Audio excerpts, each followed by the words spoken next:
સુરત માં પૂર્ણા ગામમાં વહેલી સવારે બ્લાસ્ટમાં 5 લોકો દાઝ્યા હોવાની માહિતી છે। રાધાકૃષ્ણ સોસાયટીના ઘરમાં ગેસની બોટલમાં બ્લાસ્ટ થયો અને આ બ્લાસ્ટની સાથે જ ધડાકો થયો હતો। સ્થાનિકોએ આગને જોઈ ફાયર વિભાગને જાણ કરી। ફાયર વિભાગ અને પોલીસનો કાફલો સ્થળ પર પહોંચ્યો હતો। ઇજાગ્રસ્તોને સારવાર માટે સ્મીમેર અને બાદમાં કિરણ હોસ્પિટલ ખસેડાયા। ઇજાગ્રસ્તોમાં દંપતી અને તેમના 3 બાળકોનો સમાવેશ થાય છે।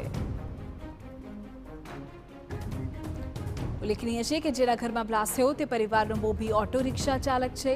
વહેલી સવારે જે બ્લાસ્ટ થયો હતો ત્યારબાદ સ્લેબની સીલિંગ તૂટી પડી, જેના કારણે પરિવારના 2 બાળકોની હાલત ગંભીર બની છે।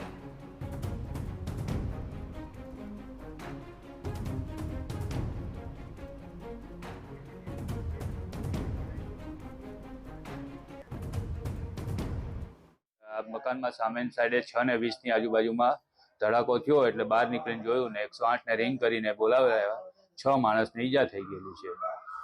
આ માણસ શું તમે સંભળાવવામાં આવે? બસ ખાલી બ્લાસ્ટ આપણે જેમ થાય એમ ધડાકો થયો, એક અવાજ આવ્યો ને નીચે રોડમાં બે ત્રણ લાકડાના બારીના લાકડા ને એવું આવ્યું હતું, એ જોયું અમે કે રાતનું સિલિન્ડર લીકેજ હશે, જેના કારણે આખા રૂમની અંદર ગેસ ફેલાઈ ગયો હશે અને સવારમાં આ લોકોએ કોઈ પણ ઘરના કોઈ સભ્ય ઉઠ્યા હશે ને એમણે જેવી ઇલેક્ટ્રિક આપણે લાઇટ ચાલુ કરવા માટેની સ્વિચ પાડી એટલે તરત જ આખો બ્લાસ્ટ થયો છે। એટલે સિલિન્ડર જે બ્લાસ્ટ થાય એ નહીં, ગેસના કારણે આખા રૂમમાં બ્લાસ્ટ થયો છે। ના દરવાજા તૂટી ગયા છે, પાછળની દિવાલ આખી પડી ગઈ છે અને કોઈ સવારમાં વોશરૂમમાં ગયું હશે તો એ બી ત્યાંથી ઉપરથી છેક નીચે